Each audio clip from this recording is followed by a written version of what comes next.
India news और आपके साथ मैं हूं रचना। हिंदुस्तान पर अकाल खतरा मंडरा रहा है। एक तरफ से महंगाई, दूसरी तरफ से सूखा, मतलब अकाल की आहट। मोदी सरकार में कृषि मंत्री ने दो टूक कह दिया कि पश्चिम भारत में सूखा दस्तक दे रहा है। दिल्ली में पानी के लिए हाहाकार मचा हुआ है। मुंबई के पास सिर्फ 40 दिन का पानी बचा है और पानी देने वाला मानसून धोखा दे रहा है। आपको दिल्ली मुंबई की कहानी हम दिखा रहे हैं। आपको हिंदुस्तान की सब्जी मंडियों से लेकर उन खेत खलिहानों में भी लेकर चलेंगे जहां पर हाहाकार मचा हुआ है।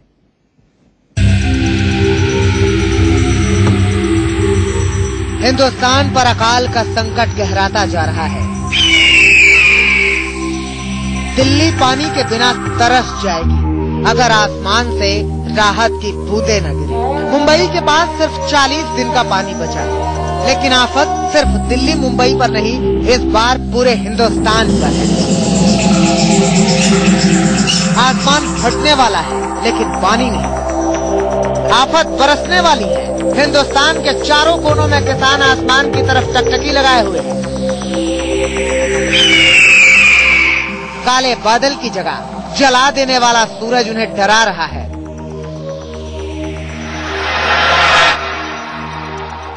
अभी बारिश आई नहीं है राजस्थान में। बारिश नहीं आने से किसानों को बहुत भारी नुकसान हो रहा है। किसानों के पास 10 या 15 दिन का सूखा चारा है खिलाने के लिए। 15 दिन बाद उनके पास कोई चारा नहीं है। बारिश तो आई नहीं रही। बारिश तो आज के 15 दिन पहले कई साल आ गई थी, अब बारिश कहाँ है। पूरी फसल पर फर्क पड़ रहा है, सभी फसलों पर फर्क पड़ रहा है सर। बारिश नहीं हो रही, ये बड़ी आफत है जो सूखे की शक्ल में आने वाली है। लेकिन दूसरी आफत ने नाक में दम कर रखा है। पिछले 15 दिनों में महंगाई एक एक कर बढ़ती जा रही है। खाने पीने की चीजों के दाम तेजी से बढ़ रहे हैं। प्याज, आलू, हरी सब्जी, चीनी के बाद रसोई गैस, पेट्रोल, डीजल, सबके दाम एक एक कर बढ़ते चले गए। इंडिया न्यूज आपके घरों में आने वाले आलू, प्याज, हरी सब्जी की कीमतों का हाल जानने के लिए देश के कई कोने में पहुंचा। हर सब्जी मंडी में जाकर जानना चाहा कि आखिर क्यों सब्जियों की कीमतें अचानक से आसमान छूने लगी। देखिए, ये नासिक की प्याज मंडी है। यहाँ से निकलने वाला प्याज हिंदुस्तान के घर घर में पहुँचता है। लेकिन पिछले 2 दिनों से नासिक मंडी में प्याज की कीमतें प्रति बोरी 200 रुपए तक बढ़ गई। क्यों बढ़ी ये कीमतें, इसका जवाब सुनिए। प्याज के दाम आज के तारीख में जो बढ़ रहे हैं तो एवरेज थोड़ी कम हुई है। किसान लोगों माल कम ला रहे हैं। प्याज के भाव बढ़ने से किसान भी देखते हैं कि कितने भाव अपने को ज्यादा मिलेंगे, वो हिसाब से किसान यहाँ माल लाता है। जिस किसान का 100 क्विंटल माल आने वाला था उसको 50 क्विंटल माल हुआ है, यानी कि 50% नुकसान यहाँ पे किसान भाइयों का माल का हुआ है। और उस वजह से माल थोड़ा कम आने की वजह से ये थोड़ी बार मात्रा में दाम बढ़े हैं। सिर्फ प्याज नहीं, आलू, हरी सब्जी, सबके दाम बढ़ने लगे। दिल्ली, मुंबई, लखनऊ, भोपाल, हर तरफ कीमतें एक साथ बढ़ी। जबकि हालात ये हैं कि अभी बारिश भी नहीं हुई जिससे हरी सब्जियों की लत्तियां गल जाएं। सब्जियां, सबके दाम बढ़ने लगे। दिल्ली, मुंबई, लखनऊ, भोपाल, हर तरफ कीमतें एक साथ बढ़ी। जबकि हालात ये हैं कि अभी बारिश भी नहीं हुई जिससे हरी सब्जियों की लत्तियां गल जाएं। सब्जियां खेतों में गल जाएं, फिर भी दाम बढ़ रहे हैं। कई चीजों के दामों में बढ़ोतरी देखने को मिली है। अगर बात की जाए सब्जियों की तो सब्जियों के रेटों में काफी तेजी देखने को मिली है। बात की जाए अगर आलू और प्याज की तो आलू और प्याज के रेट में सबसे ज्यादा तेजी देखने को मिली है। तमाम चीजों के रेटों की अगर हम बात करें तो लगातार बढ़ते जा रहे हैं। टमाटर के रेट पिछले कुछ समय से लगातार बढ़ने लगे हैं। जो टमाटर पिछले दिनों 7 से 8 रुपए प्रति किलो मंडी में बिक रहा था थोक भाव में, उसकी कीमतों में लगातार बढ़ोतरी देखने को मिल रही है। करीब 15 रुपए प्रति किलो तक टमाटर के रेट पहुंच चुके हैं। और साथ ही साथ दूसरी सब्जियों की अगर हम बात करें तो उनके रेट भी यहाँ पर बढ़ने लगे हैं। ये तो एक तस्वीर है, अब दूसरी तस्वीर देखिए। महंगाई आ चुकी है, सूखा दस्तक दे रहा है। सूखे की ये तस्वीरें हिंदुस्तान के कोने कोने से हैं। ये सूखी जमीन जो आपकी टेलीविजन स्क्रीन पर दिख रही है, ये छत्तीसगढ़ के नारायणपुर की धरती है। हो सकता है आपने नारायणपुर का नाम नहीं सुना हो, लेकिन हम आपको बताते हैं कि ये वो इलाके हैं जिन्हें हिंदुस्तान में धान का कटोरा कहा जाता है। लेकिन इस बार किसान बेहद डरा हुआ है। उनके घर में चूल्हा नहीं जल रहा, खेतों में हल चलना मुश्किल हो रहा है और अब ये सारी चीजें पूरे देश को डरा रही हैं। पानी गिरने की या तो लगाए बैठे हैं कब गिरेगी। तो 2-3 दिन में अगर पानी नहीं गिरा तो जितना भी खर्री बुआई है पूरा सत्यानाश हो गया बीज। पिछले वर्ष की अपेक्षा इस साल बारिश काफी अल्प हुई है। जो अभी बोए हैं तो उनका बीज अंकुरण हुआ है और यदि एक आध सप्ताह तक बारिश नहीं होती है तो फिर उस फसल में जो है ना हानि होने की संभावना रहेगी। छत्तीसगढ़ का नारायणपुर सिर्फ उदाहरण भर है। राजस्थान, महाराष्ट्र, गुजरात, मध्य भारत, उत्तर भारत, हर तरफ एक जैसे हालात हैं। धरती का सीना फटता जा रहा है। न धान, न गन्ना, न प्याज, न कपास, हर वो चीज जिसके बूते आपका और हमारा वजूद है, उसकी पैदावार पर संकट है। हालात ये है कि मोदी के कैबिनेट मंत्री पैनिक बटन दबा रहे हैं। अकाल की पहली आहट सूखे के तौर पर आ चुकी है। ये तय है आगे क्या होगा। इस बार पश्चिम भारत में विशेष रूप से कठिनाई आने वाली है। तो विदर्भ का जो इलाका है और ऐसे जो भी इलाके हैं, हमने उसका कंटीजेंसी प्लान बनाया है और कंटीजेंसी प्लान बनाते समय इन जिलों का विशेष ध्यान रखा है। कानपुर, भोपाल, बनारस, झांसी, ग्वालियर, पटना, सूरत, औरंगाबाद, रायपुर, जबलपुर, हर जगह कैसे हालात कंट्रोल से बाहर होते जा रहे हैं वो बारी बारी से आप देखेंगे। दिल्ली से अजीत श्रीवास्तव, मुंबई से अभिषेक शर्मा के साथ ब्यूरो रिपोर्ट, इंडिया न्यूज। और अब आपको एक एक कर दिखाते हैं हिंदुस्तान पर कैसे अकाल खतरा मंडरा रहा है। सबसे पहले दिल्ली, जहां मानसून तारीख पर तारीख दिए जा रहा है। इंतजार है कि खत्म होने का नाम ही नहीं ले रहा।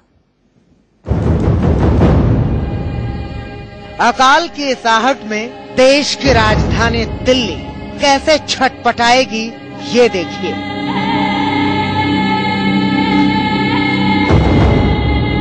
सब्जियां बहुत महंगी हो गई हैं और जितनी महंगी है नहीं जितना 10 नंबर बिट्टन पे तो और ज्यादा महंगी। तमाम खरीदते हैं आप सब्जियां, सबके रेट लगभग बढ़े हैं। तकरीबन सबके रेट बढ़े। दिल्ली में अमूमन 28 से 29 जून तक मानसून दस्तक दे देता है, लेकिन इस बार मानसून ने तय तारीख को पार कर दिया। मौसम विभाग दिलासा दिला रहा है कि मानसून आने वाला है। जो संभावनाएं बन रही है मानसून के रिवाइव होने की, बंगाल की खाड़ी में एक अच्छा सर्कुलेशन बन चुका है और हम सभी जानते हैं कि देश के पूर्वी भारत में, मध्य भारत में, उत्तर पश्चिम भारत में मानसून ज्यादातर बंगाल खाड़ी की ब्रांच से आता है, तो वहां डेवलपमेंट हो रही है। इस लिहाज से अगले 2-3 दिनों में वो डेवलपमेंट और हो जाएगी और बारिश दोबारा से बढ़नी शुरू हो जाएगी। आज नहीं तो कल मानसून आ जाएगा, लेकिन सवाल मानसून के आने से ज्यादा उसके कैसे आने का है। अभी तक जो हालात हैं उसमें 40% कम बारिश हुई, यानी आज की तारीख तक जो बारिश होती थी उसमें सीधे 40% की कमी है। यानी बादल जो बूंदे बरसाएंगे उसमें इस बार भारी कटौती है। अभी लगभग 40% डेफिशिएंट है। अगर आप पूरे देश की, समूचे देश की बात करें तो लगभग 40% की डेफिशिएंसी है मानसून की रेनफॉल में। साफ है हालात सूखे के बन रहे हैं। सरकार भी मान रही है और उसने अपनी रणनीति भी सूखे के हिसाब से बनानी शुरू कर दी है। मोदी ने पहले इन हालात से निपटने के लिए तमाम प्लान तैयार कर लिए हैं। किसानों को सब्सिडी से लेकर खेती की तकनीक तक में परिवर्तन के मंत्र दिए हैं, लेकिन बावजूद इसके आने वाला खतरा बड़ा है। हमने जो कंटीजेंसी प्लान बनाया है तो उस जिले का विशेष ध्यान रखा है। दूसरा, जो पीने के पानी का संकट बता रहे हैं, जलाशय सूख रहे हैं, तो राज्य सरकार के साथ मिलकर हम किसानों की पूरी सहायता करेंगे। देश की हालत से दिल्ली सीधे जुड़ी हुई है। अनाज से लेकर सब्जियां जब दिल्ली आएंगी तो सूखे की वजह से अपनी कीमतों में बढ़ोतरी लेकर आएंगी। एक चीज तो स्पष्ट है कि यदि ये मानसून का डिले कंटिन्यू रहा तो एक बहुत बड़ा कृषि संकट आ सकता है और कृषि संकट के कारण बेतहाशा महंगाई में बढ़ोतरी हो सकती है। इसके अलावा बादल से बरसने वाले पानी में कटौती का असर दिल्ली की प्यास पर पड़ेगा। दिल्ली में पानी की किल्लत की इन तस्वीरों को देखिए।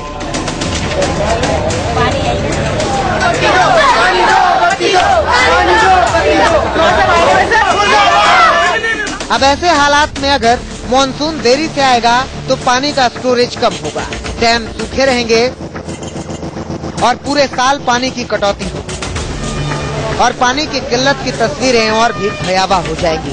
वैसे भी दिल्ली पानी के मामले में बदकिस्मत है। दिल्ली के पास अपना पानी का कोई स्रोत नहीं, उसे दूसरे राज्यों से पीने का पानी उधार लेना पड़ता है। ऐसे में उधार देने वाले राज्य दिल्ली का कितना साथ देंगे, ये बड़ा सवाल है। Bureau report, India news. Delhi की हालत आपने देखी, अब मुंबई की हालत देखिए। मुंबई के पास सिर्फ 40 दिन का पानी बचा है। उसके पानी के डैम सूख रहे हैं। वाटर सप्लाई में 20% की कटौती शुरू हो चुकी है।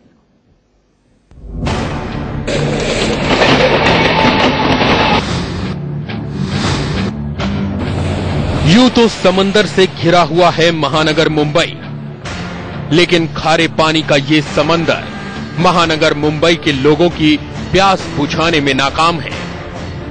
1.5 करोड़ की आबादी वाला ये महानगर अपने इर्द गिर्द बनी 7 झीलों पर पानी के लिए निर्भर रहता है। अगर बारिश हुई तो इन झीलों में पानी आता है, अगर नहीं हुई तो ये झीलें सूखी रह जाती हैं। इस बार मॉनसून के क्या हाल है, ये हर किसी को मालूम है। पूरा देश सूखे की आहट को महसूस कर रहा है। ऐसे में महानगर मुंबई कैसे अछूता रहेगा? लेकिन मुंबई में अभी से पानी का संकट खड़ा हो गया है। मुंबई के पास फिलहाल आने वाले 40 दिनों का ही पानी बचा है। मुंबई को जो पानी आता है 2 बेसिन से आता है। एक तानसा वैतरणा सिस्टम रहता है और दूसरा भादसा सिस्टम। तो तानसा वैतरणा सिस्टम में आज 38 डेज का पानी, 38 दिन का पानी है और भादसा बेसिन में 17 दिन का पानी है। यानी 40 दिन बाद मुंबई के पास पीने का पानी नहीं होगा। ऐसे हालात में मुंबई आसमान की तरफ देख रहा है, क्योंकि बादल बरसेंगे तो मुंबई को पानी देने वाली झीलों में पानी आएगा, वरना वो झीलें सूखी रह जाएंगी। जून महीने में जो बारिश हुआ वो बहुत ही कम हुआ। 25% ही जो हर साल जून महीने में होता है उसका 25% ही हुआ। उसके कारण 20 से 25% होने के कारण ये बहुत ही पानी का स्टॉक कम हो गया है। कौन सी हैं ये झीलें, अब ये देखिए। पूरी मुंबई अपने 100 किलोमीटर के दायरे में मौजूद 7 झीलों पर पानी के लिए निर्भर है। पहली झील है बिहार झील, दूसरी है तानसा झील, तीसरी है तुलसी झील, चौथी है अपर वैतरणा, 5वीं है भादसा झील, 6ठी है मिडिल वैतरणा और 7वां सोर्स है मोदक सागर। इन झीलों में अब तक काफी पानी स्टोर हो जाता था, लेकिन मॉनसून ने धोखा दे रखा है, लिहाजा हर झील अभी तकरीबन सूखी पड़ी है।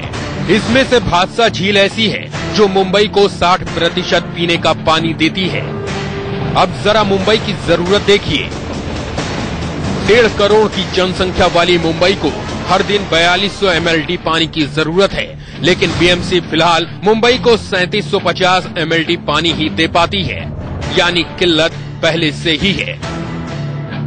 खबर ये भी है कि मॉनसून के हालात देखकर बीएमसी कल से मुंबई वालों को 20% पानी कम देगा।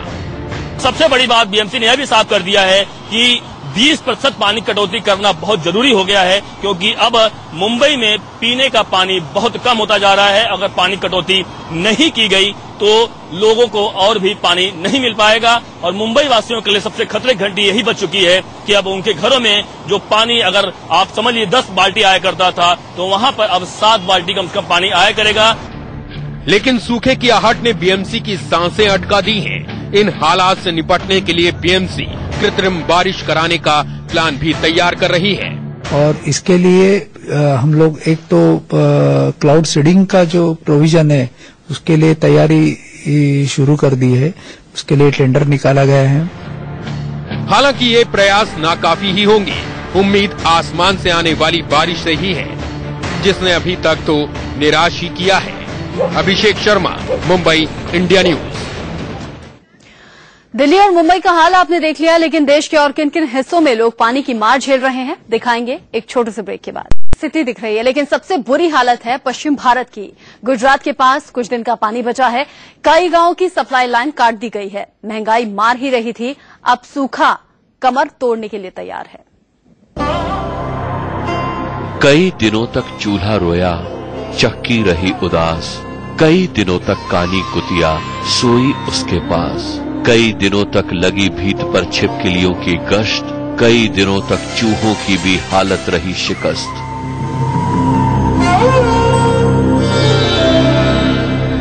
कवि नागार्जुन की ये कविता अकाल और उसके बाद के हालात की एक एक सच्चाई को बयां कर रही है।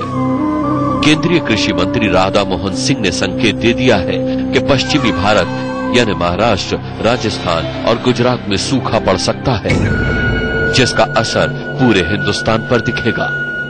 महाराष्ट्र में पहले भी जो विदर्भ का इलाका है वहां सूखा पड़ता है, और इस बार तो पूरे देश में जो पश्चिम का इलाका है उसमें सूखा पड़ने वाला है।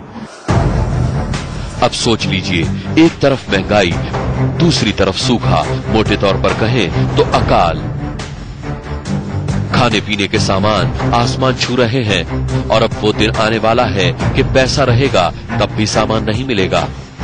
अब सवाल ये उठता है कि केंद्रीय कृषि मंत्री राधा मोहन सिंह ने ऐसा क्यों कहा कि पश्चिमी भारत में सूखा आ सकता है। दरअसल दक्षिण गुजरात और मध्य महाराष्ट्र में 17 जून के बाद से बारिश ही नहीं हुई है। दक्षिणी गुजरात में सामान्य से 70% कम बारिश हुई, जबकि मध्य महाराष्ट्र में 67% कम बारिश रिकॉर्ड हुई है। इसे आसान भाषा में आप इस तरह समझ सकते हैं कि आपको 10 लीटर पानी की जरूरत है, लेकिन सप्लाई सिर्फ 3 लीटर की हो रही है। अब आपको बताते हैं इस सूखे का असर आपके घर पर, आपकी किचन पर कैसे पड़ेगा। सबसे पहले प्याज का गणित समझिए। किसान लोकल व्यापारी को प्याज बेचते हैं, व्यापारी मंडी तक प्याज पहुंचाता है, फिर थोक मार्केट से होते हुए प्याज आपके किचन तक पहुंचता है। लेकिन सूखे और कमजोर मानसून की भनक लगते ही जमाखोर सक्रिय हो गए। थोक मंडी तक प्याज की आवक कम हो गई। देश की सबसे बड़ी प्याज मंडी नासिक में प्याज के दाम पिछले 2 हफ्ते में 40% तक बढ़ गए हैं। इसका असर दिल्ली, चंडीगढ़ और मुंबई पर भी दिख रहा है। ज्यादातर जगहों पर प्याज अभी से 30-35 रुपए किलो बिकने लगा है। प्याज का यही हाल रहा तो आगे जाकर कीमत पहले की तरह 100 रुपए प्रति किलो तक भी हो सकती है। हालांकि मंत्री जी अब भी कह रहे हैं कि डरने की जरूरत नहीं है। सप्लाई कमी है। देखिए, हमने पहले भी बताया था कि देश के अंदर प्याज का उत्पादन, आलू का उत्पादन पिछले वर्ष की तुलना में इस बार ज्यादा हुआ था, तो कमी नहीं है। तो निश्चित रूप से इस सिस्टम को ठीक। अब तक आपने मानसून का गणित समझा, अब आपको हिंदुस्तान के अलग अलग इलाकों के किसानों का दर्द सुनाते हैं। ये तस्वीरें राजस्थान के अजमेर की हैं। मानसून की बेरुखी ने यहाँ किसानों का सुख चैन सब कुछ छीन लिया है। यहाँ नहरें, कुएं सब कुछ सूख गए हैं। सिर्फ राजस्थान ही नहीं, गुजरात में भी अकाल की आहट सुनाई दे रही है। गुजरात के 10 जिले सूखे की मार झेल रहे हैं। अभी से 122 गांवों में टैंकर से पानी की सप्लाई हो रही है। कम बारिश की वजह से गुजरात के जलाशयों में सिर्फ 45% पानी ही बचा है। बारिश में डिले हुआ है, इसीलिए honourable chief minister Anandiben Patel ने हाई लेवल की मीटिंग आज की। उसमें पीने के पानी के लिए, ग्रास के लिए और अगले दिनों में फार्मर्स के लिए उनकी सीड्स के लिए क्या अरेंजमेंट किया जाए वो सब डिस्कस किया। कमजोर मानसून का असर मध्य प्रदेश और छत्तीसगढ़ में भी दिख रहा है। उत्तर प्रदेश में तो पूजा पाठ का दौर शुरू हो चुका है। कानपुर में महिलाएं बारिश के लिए टोटके कर रही हैं। फिलहाल सब यही मान रहे हैं कि किसी तरह बारिश हो, हिंदुस्तान पर आ रहा अकाल का ये संकट खत्म हो।